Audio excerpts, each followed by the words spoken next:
Welcome to Musical Minds and Missions, M Cubed. I'm your host, Sarah Cahill. M Cubed is brought to you by Phenotypic Recordings, a media company that brings to light new music by world-class musicians and innovative composers, with a focus on music that highlights the most important issues facing the world in our time. Today, I'm talking with composer James Ross.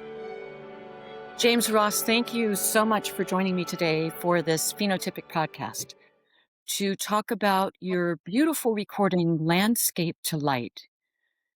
You describe it as a series of portraits of the far north of Scotland where you grew up. And for those of us unfamiliar with that region, can you describe it for us? So I'm from Wick, which is a small coastal town in the north of Scotland, in the county of Caithness. Caithness is kind of like the top of the mainland of Scotland. And it's really a fishing town. And my dad was a fisherman and kind of grew up. Wick is a kind of harbour town, so grew up very close to the harbour and to the sea cliffs that form its coast. And the landscape, lots of people talk about the landscape of the north being bleak. And I suppose it is bleak, but it's very, very beautiful. And the landscape of Caithness is generally made up of peatland. Mm-hmm. And there's the peatland is known as the flow country. And the flow country is a blanket bog of peatland. And it just recently secured UNESCO funding for World Heritage Site, which kind of secures its importance. So yeah, really beautiful, beautiful landscape. I now live in Glasgow, but always drawn to go home. Love being by the sea, and the skies there are really open. So yeah, I miss it, but my music's very, very much drawn inspiration from that part of the world. Yeah. You say in your liner notes to this album, words so often fail to capture the temperament of the Caithness coast. And from what I've read in your notes to the album, it seems just what you're saying, both beautiful and desolate and dangerous and tragic. You talk about shipwrecks and destructive storms, but also restorative, helping store carbon to combat climate. So it does seem to have those contradictions that you're talking about. Yeah, definitely. And the album definitely draws on that, definitely draws on the power of the sea. There's two laments on the album. There's a dreadful storm in, there's 1848, when 100 boats were leaving Wick Harbour, and overnight a storm blew up. And as they were coming back to the harbour, these boats were flung against the harbour walls, and many people were killed. So a lament, drawn inspiration from that tragic event to create a lament. And then also there's a track called The Seafarer's Hymn, which very much remembers the people lost at sea. So very much drawing on the power of the sea. And then I suppose from the Flow Country place, there's a track trying to draw inspiration. I kind of, when I was writing the music, I kind of visited the Flow Country at several times throughout the year, and the flow country generally changes. It can become very colourful and very beautiful. But it's a very still landscape. It's very expansive. So I actually tried to create a music really trying to capture the flow country of that still and expansive landscape, which is very beautiful. And your father being a fisherman, it must have special resonance to you that way. Yeah, so Dad kind of shared. I suppose it's not so much a fishing town anymore, but it definitely was, and in its boom, it was a huge fishing town. And but yeah, kind of shared folklore, stories of fishing, kind of growing up. My dad also kind of was involved in the lifeboat in Caithness as well. So yeah, heard stories about the sea and lots of folk tales that were associated with that. And I think that always kind of draw inspiration, I think, from that, from these chats that I had with him, I suppose. Yeah. But wonderful that you say that music can portray so much that words can't describe. Yeah. And I suppose that Landscape to Light actually comes from it comes from Neil Gunn. Neil Gunn was a prolific writer. And it comes from that. And he talks, and he's got an essay called Landscape to Light. And in it, he starts the essay off by painting 3 pictures in words, and he calls them that, like word paintings. And they're short paragraphs. And I kind of took a lot of inspiration, and maybe later we can read a couple of these. But I took some inspiration from these. But actually, in lots of ways, in music, I'm trying to do that from a music place, actually trying to create these kind of like little paintings, but through music. And I suppose Neil Gunn, which was the inspiration for this project, did that through beautiful, vivid, evocative words. So it's kind of trying to, and then with the folklore, there's a few folk tales, and actually trying to capture that story within music as well. So the whole writing process was kind of lots of fun. And me now living in Glasgow, but actually going home and spending time in that landscape and talking to people and hearing the stories was, the start of that actual composition process, which was very cool. Yeah, maybe since you mentioned the title track, we could listen to a little bit of it. And I was listening to this with my daughter, who's 27, and she heard a heartbeat in your piano part.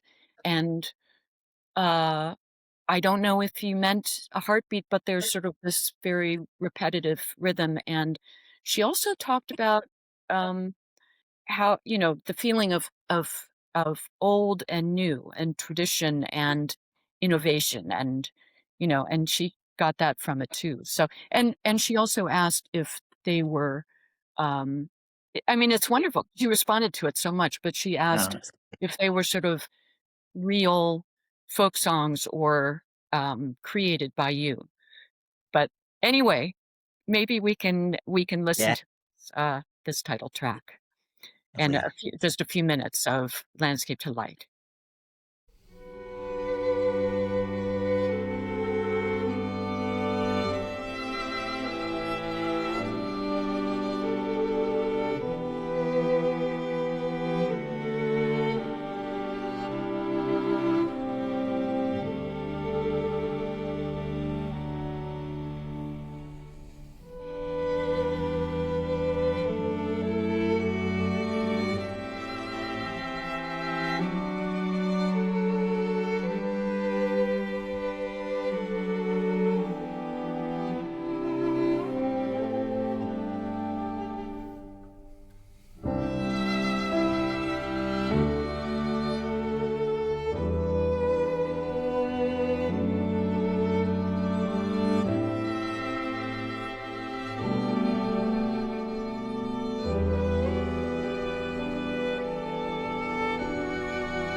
That was an excerpt from Landscape to Light by James Ross, the title track from his album on the Phenotypic label. And before we listened to it, I mentioned a few things that my daughter said, and I wondered if you could respond to them.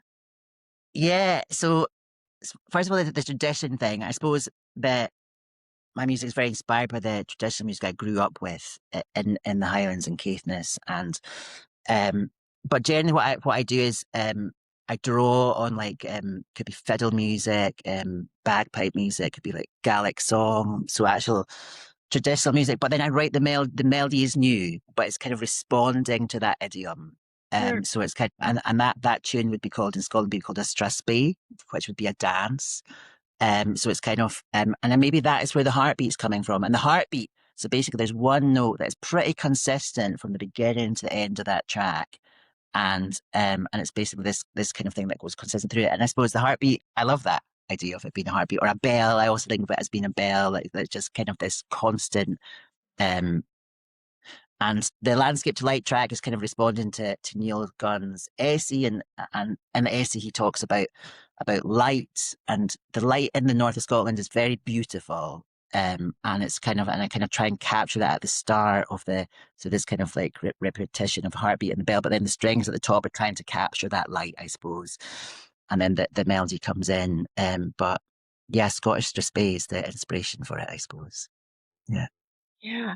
You had a teacher at the Irish World Academy of Music and Dance, a piano Mm. teacher who used the piano as a solo instrument in Irish traditional music, integrating traditional and classical music. And I wonder if you would talk briefly about him as an inspiration to you. So that was Micheál O'Sullivan. Micheál O'Sullivan was really the first person. So Micheál O'Sullivan set up he was lecturer and professor in the University of College Cork. And then he kind of set up the music department at the University of Limerick in Ireland. And he kind of set up a series of master programs there.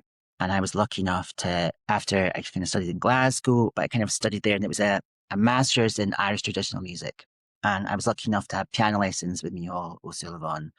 And he was really the first person as a performer, obviously a huge academic, but as a performer, he was the first person to put traditional music onto the piano. And he was very influenced by lots of ways. He tried to capture like the Ulan pipes, which is the Irish bagpipes, but he tried to capture like the drones of these on the piano. And he also tried to there's a style of singing called sean-nós, and he tried to capture the ornamentation on the piano of these people singing. So really tried to bring traditional music, but make the piano sound traditional, like an Irish traditional instrument.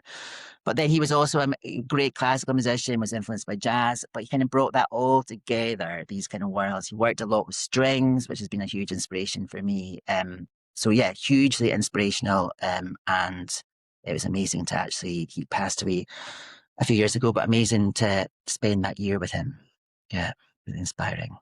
Yeah, so interesting because those of us who don't know that background Mm. hear your music and we think, how do you do that on the piano? And you're working with the Maxwell Quartet, also based in Yeah. Scotland, and they have a background in traditional music of the region. So tell me about working with the Maxwell Quartet and choosing to use this medium of piano and string quartet, which, those of us in the Western classical tradition, we sort of think of that as the traditional piano quintet, Mm. but you use it in this entirely different way. So So tell me about getting together with the Maxwell Quartet. yeah. So the Maxwell Quartet, are a phenomenal classical string quartet at their core, and would do all the huge string quartet repertoire. But they also grew up playing folk music, and they love it, and they're kind of rooted in it. And so they kind of understand both worlds, which is amazing. And we spent a bit of time. Landscape to Light was a couple of years in the process before it got recorded, but we spent a week together up in the north of Scotland. There's an art centre in Caithness called the Life Art Centre. We spent a week there kind of developing, workshopping. So obviously there was score, but we workshopped it. And I think for me, it's really important. Love working with classical musicians, but having classical musicians that understand the traditional idiom as well is really special. But then working with them to explore different techniques of the string quartet and different textures that we can explore within the writing. So that actual week of workshopping really kind of led to the recording. And yeah, there are really amazing musicians and really collaborative as well. So actually, obviously can play with score, but can play without the score as well. But in their own work, they would play classical string repertoire, but they would contrasted that with their own arrangements of folk music. So a really special quartet and a ideal quartet for me to work with in this project, I think. Yeah. I know they also play Dvorak and Bartok and sort of talk about and bring out the folk elements in that music and the Yeah. folk traditions, and that they also, it seems like you need players who understand Scottish fiddle music, which a lot of string quartets, conventional string quartets, would not know how to do. Yeah. And how much did you work with them on what you wanted in your music? Yeah, so I suppose the the violinist George, um, yeah, has a background in playing tunes, so he actually instantly gets that. Do you know what I mean? So he sees it written down, and he knows how to bow it. He knows how to let's say how to articulate it and ornament it that it sounds and has the feel of traditional music. Yeah, so there wasn't so much explaining that needed to be done there because yeah, he's kind of grown up with it. So yeah, so I think the special thing was that they got both worlds, and then in the end the whole thing was scored, but within the generally when working with the players like that, I would leave the traditional part of the score quite open, so they've kind of got interpretation to actually play within it. So maybe to add ornamentation that they want to do and phrase it that they want to. So it's kind of that part of the score would definitely be left open to the player to put their own interpretation on the music. Interesting. Yeah. So the scores aren't completely notated. They are completely notated, but things like the traditional melody, like Mhm. for instance, in the landscape play we listen to there, like that would probably just be the melody that would be notated. I might notate all the detail of the fiddle player. They might it very much depends on who I'd be working with as well. Yeah. But for this, it was very much that he was able to put his own stamp on that tune. But then everything else around it would be articulated and notated, but the melody would be left so it could feel that stylistically George could put his interpretation on it. Or it's sort of like Baroque keyboard music in a A way, little bit, yeah, where yeah, you yeah, sort of totally. add ornaments either spontaneously or you write them in beforehand or And something. I think the thing about traditional music is that everyone would approach it with a different style and it's like an accent. Do you know what I mean? So like, and actually where you're from in Scotland, you might play something a bit different. So Oh, yeah, yeah, totally. So there'd be like where I'm from in the north of Scotland, and then if you were kind of maybe from the northeast, you might play that tune. There might be a different styling of that tune. So yeah, yeah. So it's very much so a so regional style, I suppose. Yeah. when you hear someone play, you sort of know what region they're You from could, how if it was very much strong regional style. I definitely think you would be able to do that from old traditional recordings as well. Yeah, like and I suppose in Gaelic music, you would maybe be able to tell what island they're from, but from their singing, where they were from, what part of the Hebrides. Ah. Yeah, so yeah, It I think it's also just a stylistic thing, yeah, isn't it? Yeah, interesting. Yeah, it also seems to be about pulse maybe and rhythm, and we're so used to, those of us who read sort of classical notated music, yeah, um, think in terms of the measure and the downbeat, and this is much more of a sort of feeling the rhythm in a different places and the downbeat in different places, I think, and where to put this. yeah, And yeah, yeah. yeah, Definitely, I suppose a lot of it. A lot of the music, there's a lot of airs and laments in the album, but there's also a lot of dance music. So music that there's some reels in there which we danced in. I suppose the way of bringing the classical music and the folk music together makes it different, but there's still dance tunes, I suppose. And I suppose the want to capture that feel and style of that tune within the playing. Yeah, yeah, yeah. Tell me about the recording process. And yeah, you worked with the producer Calum Malcolm, right? So tell me about going in the studio and also how you connected with the Phenotypic label. great. So the recording kind of came first, and so me and the Maxwell spent that time up north and workshopping the music, and then it kind of was a year later. I spent then after that workshopping period, I spent a bit of time developing the scores, and maybe it's a good time to talk about Stephen Prutzman. Stephen Prutzman is my connection with Phenotypic. I've never met Stephen in person. We've always met so far. I'm in Glasgow, and obviously Steve's in San Francisco, so we've always met on Zoom. But Steve's been like a mentor to me over the last few years. We kind of met over lockdown. I kind of reached out to Stephen to help me with my work and get some feedback on my writing. And yeah, he's been amazing. And real huge part of creating the scores and the developed my writing for the recording of landscape to light. So we recorded, so kind of prior to Phenotypic, we recorded Landscape to Light, I think in 2023, I think it was, we recorded it, and worked with Calum Malcolm, who's a producer in Scotland, who's used to working in folk music, but also in classical music. And we worked in a church in Edinburgh called The Hub. The Hub is in the Royal Mile. It's also the home of the Edinburgh International Festival. It's a gorgeous, gorgeous church, perfect for recording chamber music. And we did it over 2 days in the recording. We're all just in the same space in this beautiful, beautiful room. Calum was in a separate space, and we, just spent 2 days doing the 9 tracks and capturing it. And then, after it was recorded, obviously Steve Brutsman was part of the encouragement to actually make the recording. And then he was like, at that time, once the recording was done, Phenotypic had just started being created, and he kind of, was delighted that it went on the Phenotypic label. So it was kind of released in June 24, I think it came out. So, and what was Calum Malcolm's role in producing this album?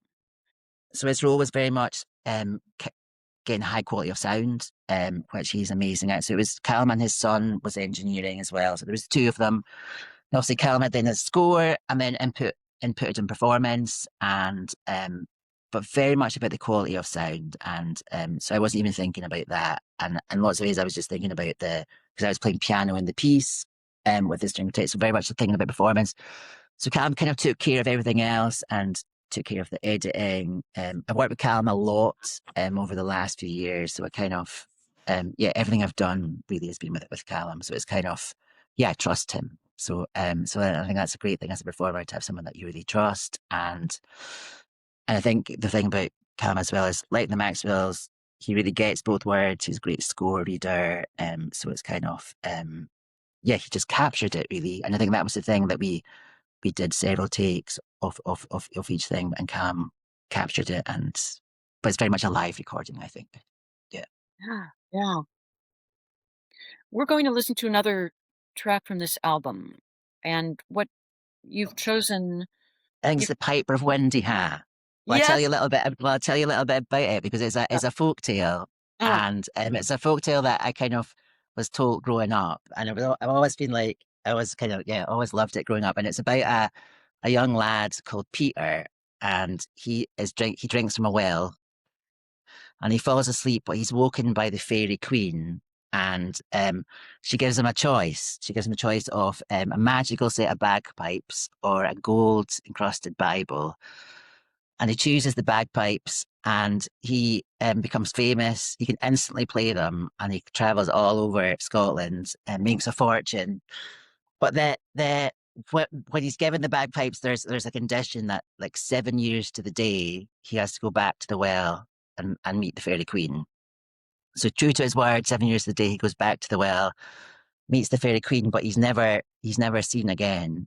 And the legend is that you can still hear these bagpipes across Caithness. But I think the moral is definitely you can't trust the fairies, I think, is the moral of the story. So that's The Piper of Windy Ha.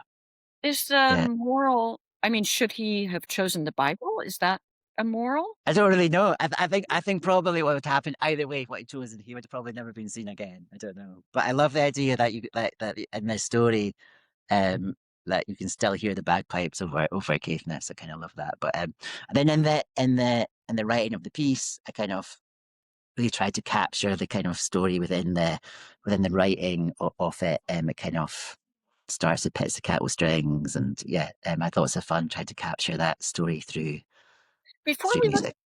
Before we listen to it, tell us about your process. So you're thinking about this story, and you're at the piano, and what do you do? How do you start? And do you have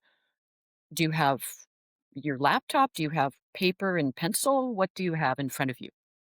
I generally start with melody. So generally start with tune. Yeah. So there's a strong melody in this in this piece. So that's generally is my starting point, and then it's at the piano.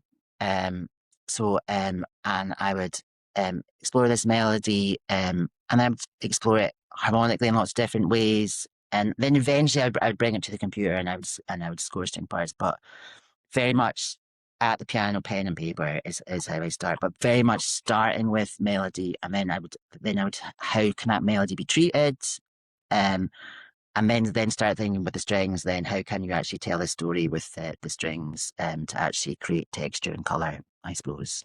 Yeah. Yeah. Let's listen to it. Okay.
Music by James Ross from his album Landscape to Light on the Phenotypic label.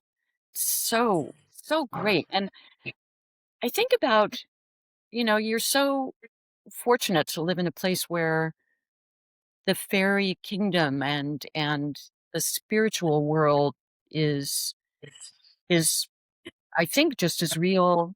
I mean, it's part of the fabric of life in a way. Uh, and we, I mean, here in the United States, we have fairy tales when we're little, but uh, then we learn that they're not real. And I suppose we learned that they're not realised too, but what I love about it is that they're passed down from generation to generation. Do you know what I mean? I love that. I love the way that it is a folk tale, and so it's folklore and supernatural. I think even growing up, I knew it wasn't real, but I loved the way that my dad told me the story, and he would have learned it from someone, and it's a kind of a Caithness folktale legend. But I love the passing down of it, I think, yes, which is a yeah, lovely thing, and I think that's very much what traditional folk music is. It's like that whole. We generally learn traditional music by ear. We don't maybe use notation, but it's shared. Do you know what I mean? Like folk music is kind of passed down, and I love that with stories as well. Yeah. yeah, yeah. And again, you can say so much in music that maybe goes way beyond words. Yeah. And I think as well, actually sometimes writing music, actually having a starting place is that when you start writing music, you have nothing, not like a blank page, but actually having a concept or a story is a lovely starting point to write something that you've got something visual to kind of like get your head around to actually try and paint, but actually having a starting point of, yeah, is a lovely thing. Yeah. Yeah. Do you improvise on a regular basis? I mean, can you go into a pub and just start playing with people? In a folk music setting, I suppose folk music would happen in pubs, and there'd be like what we call sessions. But very much, yeah, and there may be a bit of shared repertoire, and I suppose folk music today are improvisers as well. So there's a lot of kind of spontaneity that happens within the music. So I think traditional music at the moment, I think is a very exciting, especially in Scotland, an exciting place with lots of influences happening, and music from different genres coming in. But I think it's a very exciting time to be involved in traditional music. Yeah. Yeah.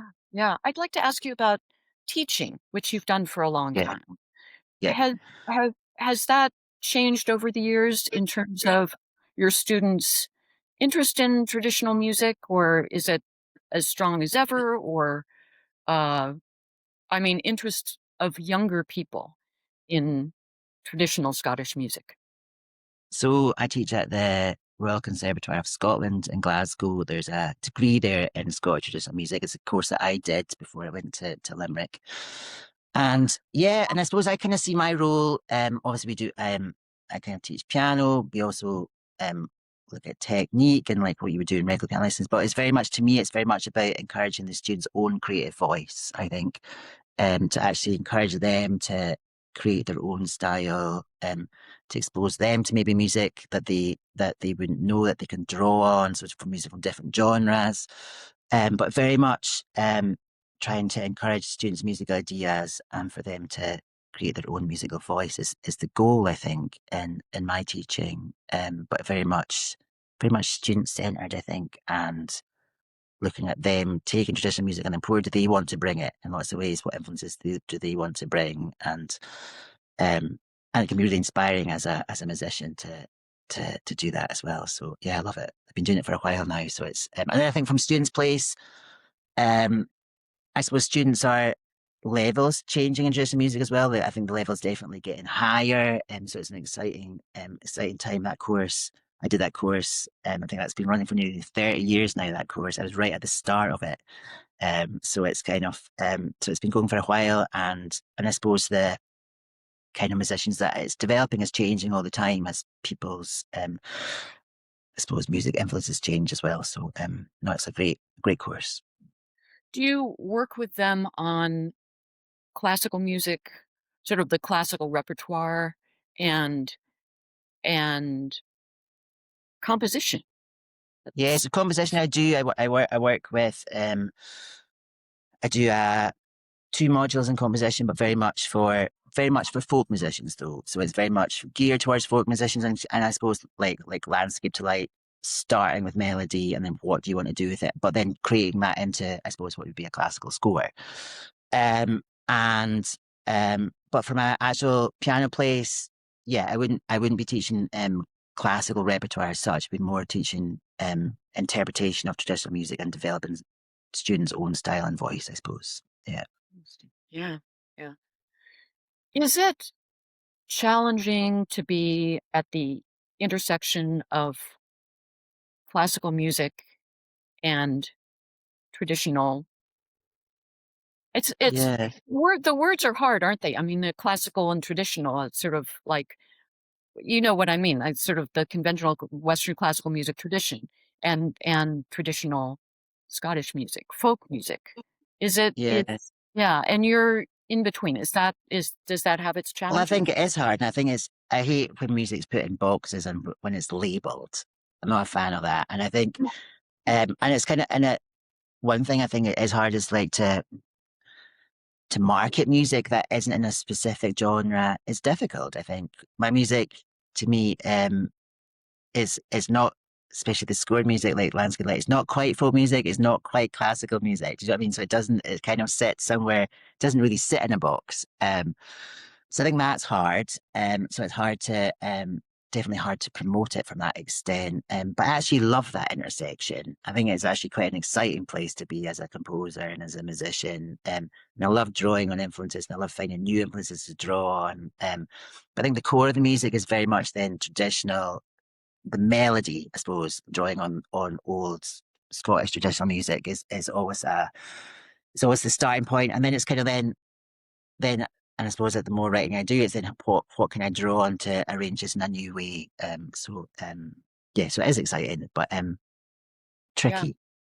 Yeah, No, it as is a it's exciting for the listener, I think. It's exciting do for the that. Yeah, come across music that, we don't know how to place exactly. And it's just it's new, and it's not this and it's not this, and we are so used to categories and everything, all these streaming services that say here's this, and if you like this, you'll like this or something. And And putting things in boxes, as you say, that it's like everything has its own uh, specific identity, and it's just yeah, that's what's one of the things that's so sort of fresh and appealing about your music is that it's not in that box, and it's wonderful to listen Well, to. that's a nice thing.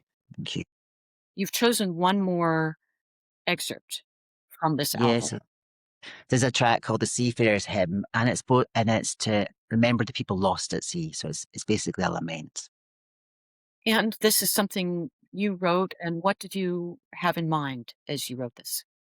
It's kind of like I kind of see it as a chorale, really. It's and see it as a very much a lament for the people lost at sea. Where I'm from in Seafarers, there's a Seafarers Memorial just round the corner actually where I was brought up, and there's a beautiful new monument to remember the people lost at sea. So this piece is very much associated to the memorial, but also to all these lives that have been lost over the years.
So this album, Landscape to Light, was inspired by the novel with the same name by Neil Gunn. And I think many listeners won't know the name Neil Gunn and his work. So I wonder if you would talk about him a little bit and maybe read an excerpt of his work for us to uh, see how it relates to your music.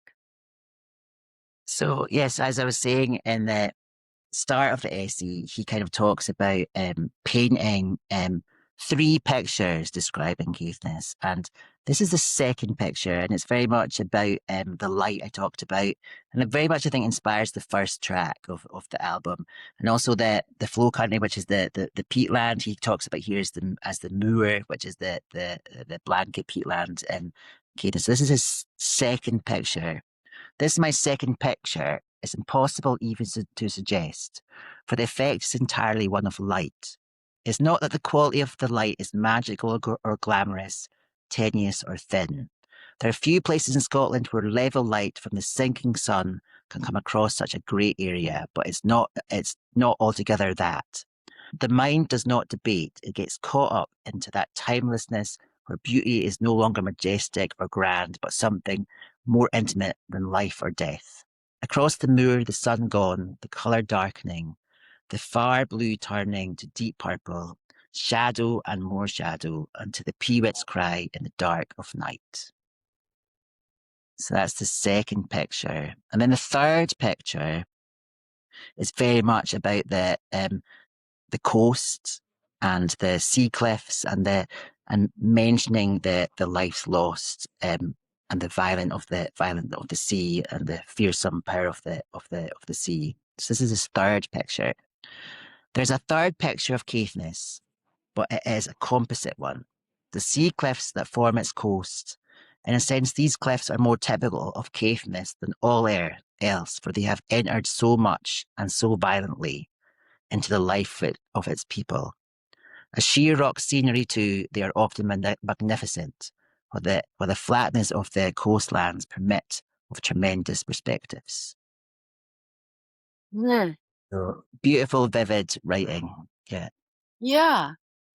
Beautiful writing, and I also They are like understand. little paintings. I'm not best at reading them out, but they are like little pictures, which I love. And I think as a writer, you can definitely, even the whole thing about the peewits cry in the dark of night. I love that image, and the idea of the life's lost with the violence of the water, and yeah, Yeah. beautiful. Yeah, but it's true, I think, that there's something that music can do so much more than words in a lot of Yeah. ways. And I think of the ambiguity in Schubert's music that can hold that poignancy of both tragedy and, brightness, and the title Darkness to Light. I mean, that their dark and light can coexist in music in a way that maybe words, take a long time to explain. And that is very beautiful, what you just read. It's very, very beautiful. But I think I can see why you choose to do this in music. Yeah. You hold those stark contrasts in, together and bring them together. Yeah, no, it was, yeah, and I think it was a bit of a gift actually having that title for the album, and actually having these little paintings, and then I suppose the folk tales as well. Then I suppose the other tracks was just responding to the landscape, which is beautiful and powerful within itself. So I think, yeah, actually having that strong concept at the start, I think really helped the writing. So yeah. Yeah. Yeah. What are you working on now? So I'm currently working on a piece for the opening of Inverness Castle. Oh.